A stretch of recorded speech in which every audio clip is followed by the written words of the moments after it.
Now your business makes over $10 million in revenue annually. I love New York. If I want to stay in this country, I need to make money. You're from China. Did you have a US passport back then? I don't have a US passport. Oh, so you were still on a visa. So I'm also trying to sell a work bag right before COVID. Launch, hey, we're live. Not a single person bought. Oh my goodness. But now Hailey Bieber wearing one of our bags. And then I saw Delvey wore your bag to court. It's a part of our story now. If you don't tell your story, someone else will. Jenny, thank you so much for being here. I'd love to talk about your business and your journey. First of all, can you walk me through this mindset? You're in New York and you have no design background. And you're like, let me start a brand that makes bags. And it's a highly saturated market. You have all the designers you can think of. What was going on in your head? A lot of things. Well, first of all, thank you so much for having me. So Freja started as my dream to design the perfect work bag for modern women. But why bags? Like, there are other ways to make money. The reason why bags, I don't really believe in oversaturation. I think you should go fishing where there are a lot of fish in the water. I think like trying something new and totally like no one else has ever done is actually a lot more risky. And then why bags is, it's like a twofold story. When I graduated from undergrad, same situation. I had to make money because I didn't have a job, and I Googled how to make money fast online, and I found dropshipping. You probably found all of those YouTube videos. I did. I went to YouTube University. I did. So I was like, okay, this is my thing. I'm going to try this. I made, I think, 6 stores, maybe got like 1 or 2 sales this whole time. And then my 7th store, I was dropshipping bags. From China or? From China. Yeah. And that worked really well. So I'm like, okay, I know how to sell bags. I know what kinds of bags people like. I know what colors. I know what countries. Okay. And then I kind of like shelved that idea. I still went back to grad school. I was like, I should be a designer. Like a UX designer was what I went to grad school for. I was like, I think this suits me. I think I should still find a job. And then I think this was halfway through grad school. I was preparing for a very important interview. This was like my last chance to get a job in my head. And the night before the interview, I couldn't find a bag that I could bring to this interview. Like I wanted to walk in feeling confident. I was supposed to be there the whole day. They let me go after 3 people talked to me. And they're like, okay, you can go now. So I'm like, okay, I don't think I got that job. So I went to Bryant Park and I sat there and I thought, okay, what can I do? Like, I'm not going to get this job. If I want to stay in this country, if I want to stay, I need to make money. I need to find a job for myself. I feel like there are other women who might also experience what I experienced today, which is not having a go-to bag that they felt confident and was super functional and elevated with no like logos or anything like that. So I'm like, okay, I have an idea. I think I can make that, and I know how to sell bags. So what if I started my bag brand? That's how I started. And then I started sketching the day I got back. Did you have a passport, US passport back then? I don't have a US passport. Oh, so you were still on a visa. So that meant you had to move really fast. Exactly. Yeah. Oh, wow. And your parents are still in China, right? They're in China. When did you move? How old were you? I was born in China. I moved to US when I was 4. Okay. Grew up in the US, and I actually went to high school in China. Because I visited the summer before high school in the US. And I'm like, wait, this place is dope. Like, I could see myself living here. Yeah. So I moved back to China by myself. My parents came back 2 months later. I enrolled into a local Chinese high school. I learned how to read and write Chinese in high school. Wow. But now I can talk to my factory in Chinese. Yeah. So like everything kind of worked out really well. Do you think you'll ever go back or? Not to live. No.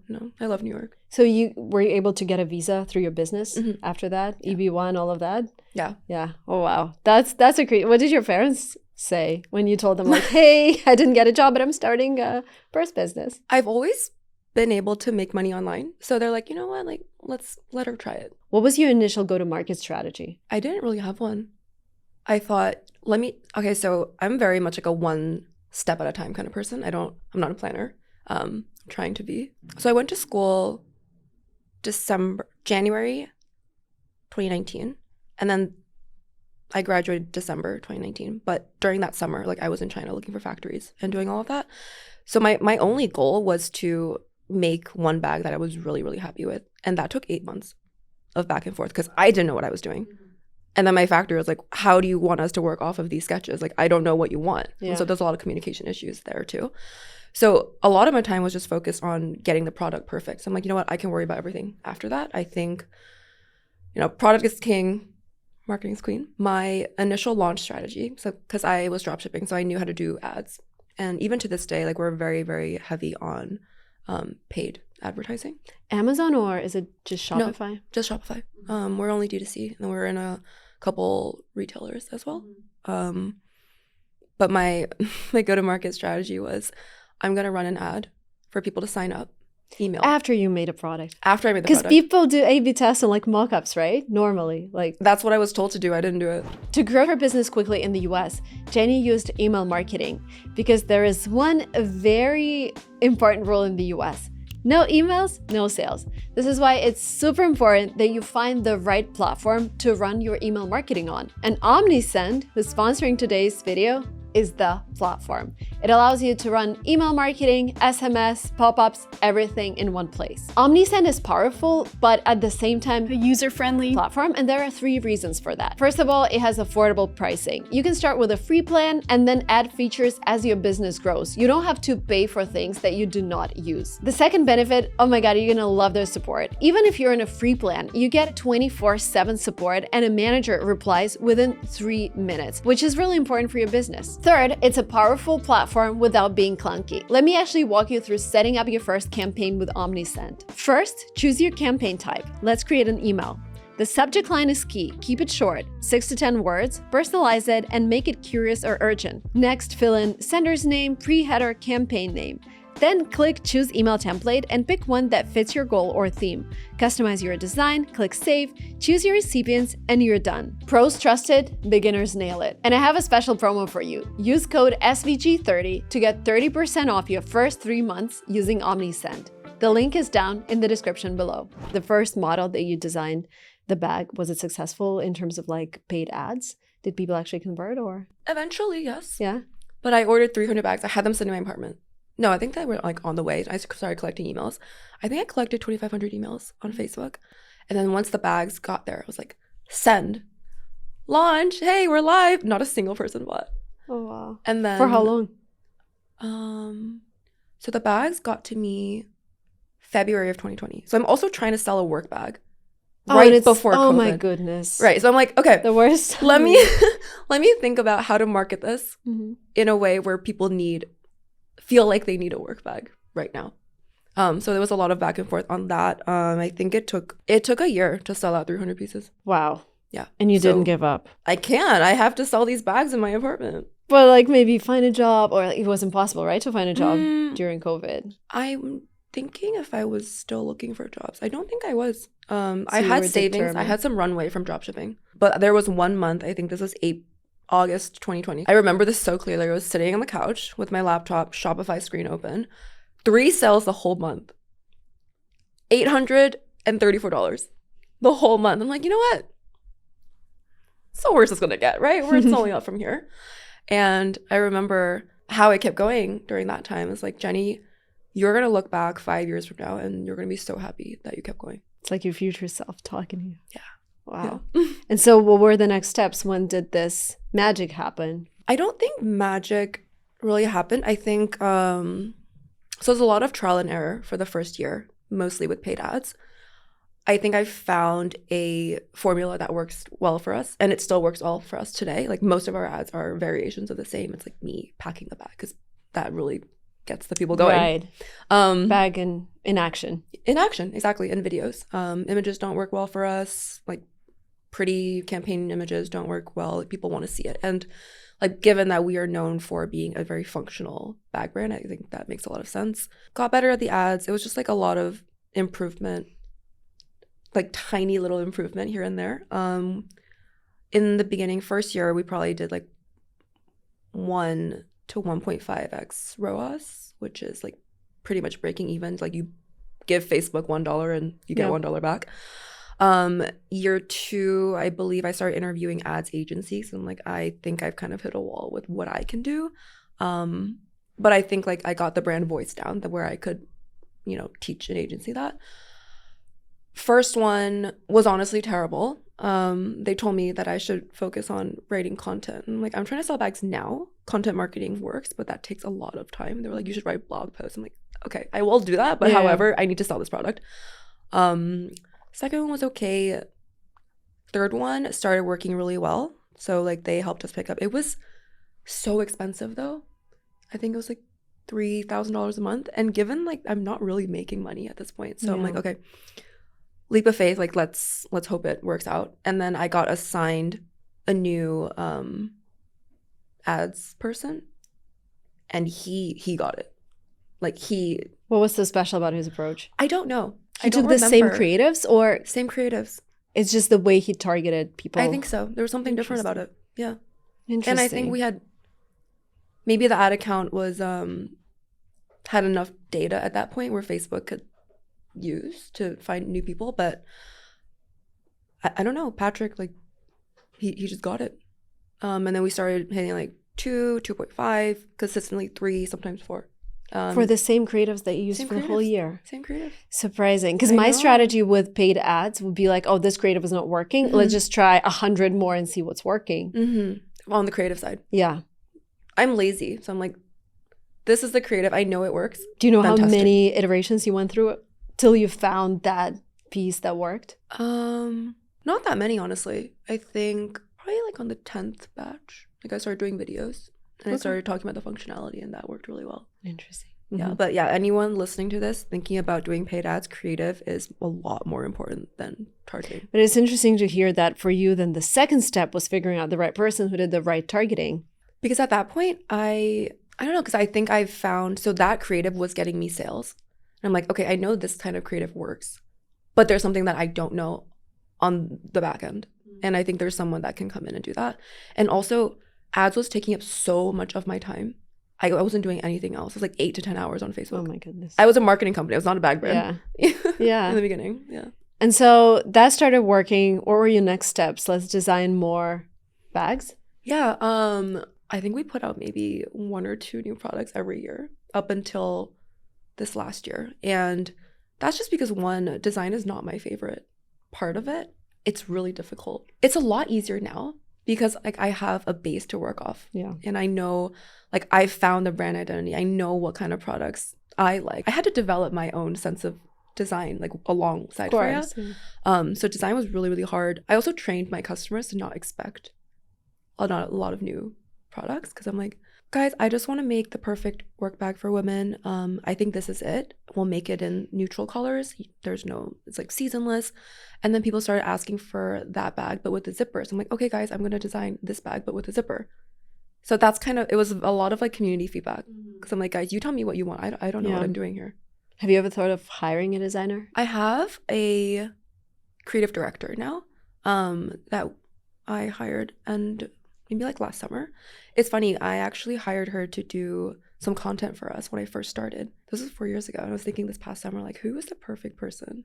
Brielle. And I reached out and she was free, and now she's our creative director. But now we work on designs together, and it's really, really, it's so helpful to have another pair of eyes. Yeah. With like amazing and similar design sense to me. Now your business makes over $10 million in revenue annually. What has changed in terms of marketing? Are you still doing the paid ads? Are they still the number one source for you? Yeah, paid ads are bread and butter. I think we're always in customer acquisition mode, because we're still very small and very a very young brand. Last year, I started thinking like, okay, paid ads aren't going to work forever. Obviously, they're working great now, but let's also start some other channels before we have to. Like, I don't want to wait until it stops working. So we're investing heavily into influencer. I have a good program for that. UGC with influencers, or what? Yeah, UGC, and then like during events and just like more collaborations, like driving affiliate sales. And then, because I'm thinking like, I don't really buy things off ads. I buy things when I see someone I like wearing it. Right. I don't really shop from ads. So really building that out, because I also want to offer a lot of value to our customer. And I think something that resonates really deeply with our customer is the backstory. It's the behind the scenes.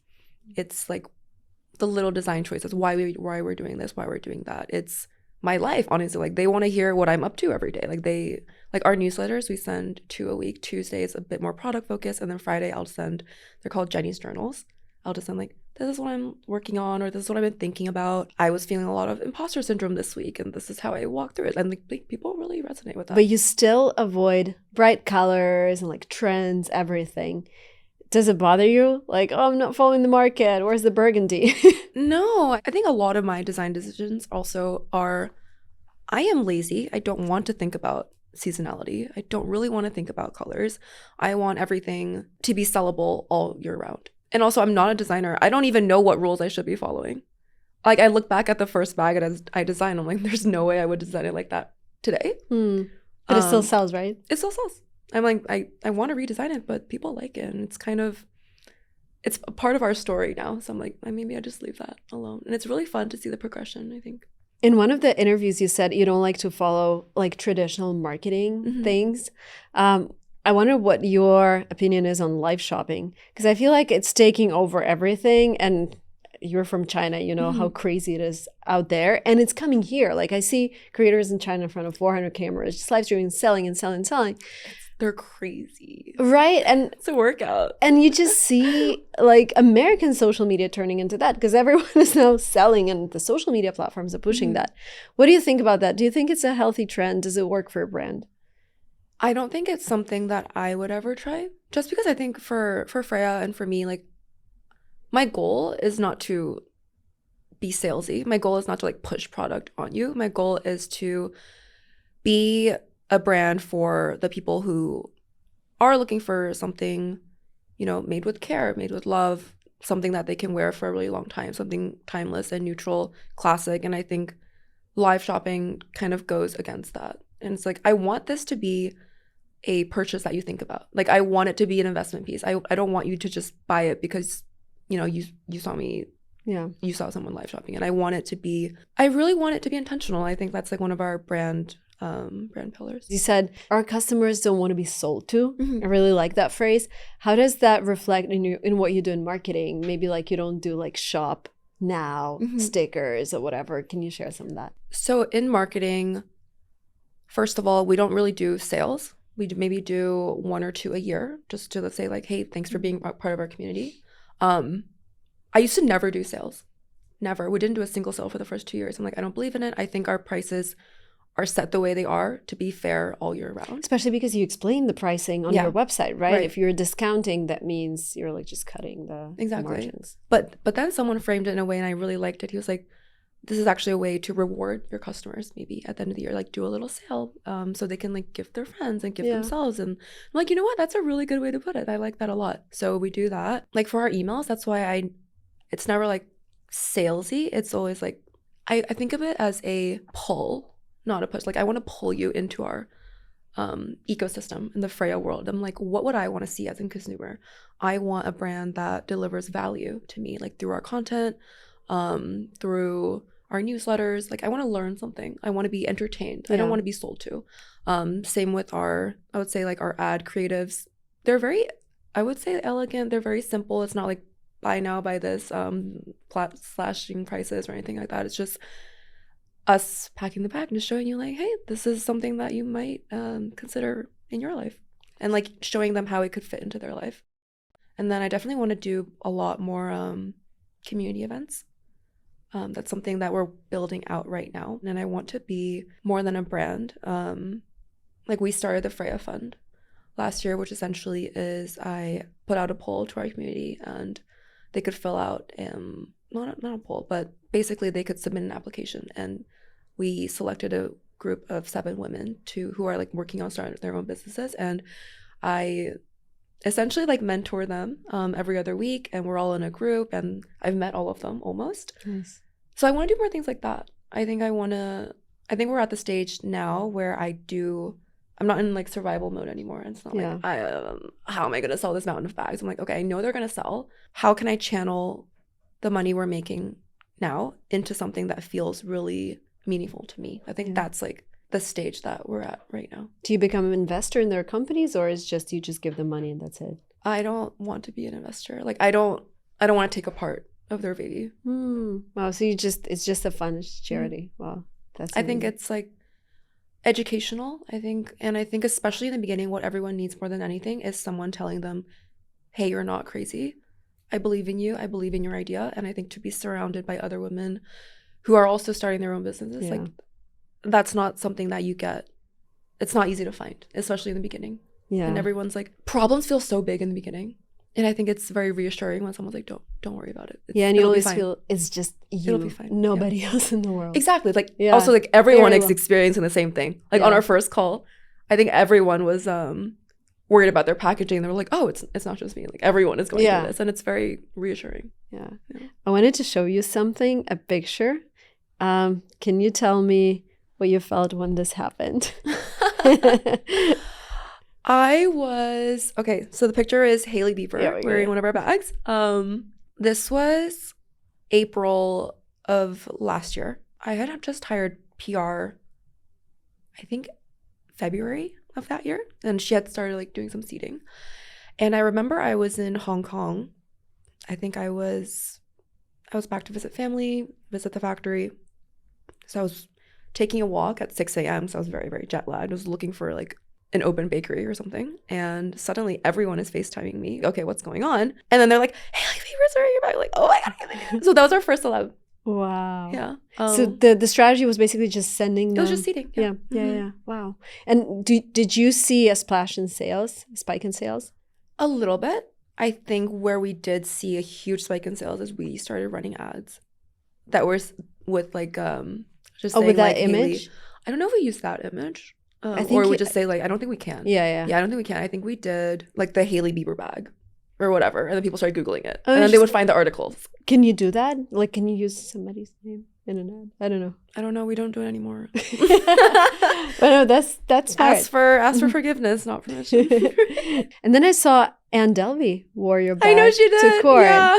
We did not. We didn't send her. That wasn't part of the strategy. No, I asked Molly. I was like, Molly? She's like, no, that wasn't me. Do you feel like you don't want to target certain people with your bag, or you're inclusive of everyone? We're definitely selective. Like your selling power is not the main thing that we consider. Like especially when looking for creators to work with, I think what we look for is interesting people. I think like people that I find inspirational in some way, either their style or their story, or what they do in the world. Can you give any tips to a beginner creator who wants to work with you? How polished should the content be? Should they just be posting about style? Because I've started doing some fashion Instagram, and I've been primarily business, and I've heard a lot of backlash from brands. They're like, you're not, they won't say it directly, but they're like, this is not the type of content we're looking for. But like translates into you're not stylish enough. Where are these photo shoots in like New York aesthetics, whatever?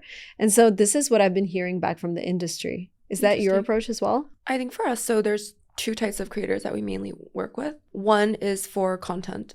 So the first type is, I think you have really, really good eye for content. So that's like one category. And obviously that's our creative director is based in Copenhagen. So now we have a lot of Copenhagen girls. I think that's like the Freja aesthetic, like very neutral city, like black and white. Yeah. And then the second type is people who can move product essentially. And then I think for those, I'm looking for someone with a point of view. Like someone really authentic, someone with a very engaged following who follows them for a reason and, is open to buying what they suggest. Yeah. In today's world, everything is scrutinized. Everything is criticized on social media. Have you ever had an event when you had an opinion and then you got so much backlash, you're like, I'd rather just not say anything? I don't think so. Not yet. But like there's always going to be backlash about everything. So for the first 3 years, there was nothing about me. I think maybe my first name was on the website, but you couldn't find anything else about me. And then when I hired PR, she was like, Jenny, you need to put yourself out there. Like it'll help build the brand. It'll help build you. And she was right. But I was really scared. I was like, what if there's backlash? And then, you're right. That's a risk as well. It's a risk. Like if you think about this all the time because I'm in the face of my company. If I get canceled, like Exactly. the whole company goes down. I know. And it's like one of those things that you can't come back from. Like once people know you, they're not going to unknow you. Yeah. Right? Like they might forget about you, but they'll always know you. That's like one of those decisions that it's not a two-way door. Like you go through, you're not coming back. Yeah. But then someone told me this at the very beginning and it always stuck with me. And he said, if you don't tell your story, someone else will. So I'm like, okay, I need to get ahead of this. If there's backlash, great, I can learn from it. But as long as I am acting in accordance to my own morals and value system, I think like I can go to sleep happy at night knowing that. Couple last questions. Where do you see your brand in 10 years? As I said, I'm not a planner. So I haven't planned anything out beyond maybe the next year or two. But I decided collectively with my team, I think this was maybe a month ago, we started having like all hands on deck calls, which are kind of fun. On the first one, I said, guys, I've been really thinking about this. We grew the team a lot in the last 6 months. So everyone's like pretty new. Like we have a world-class team here. Everyone is so good and so passionate about Freja and their role. If we're doing the work anyway, why don't we think about building Freja into a legacy brand?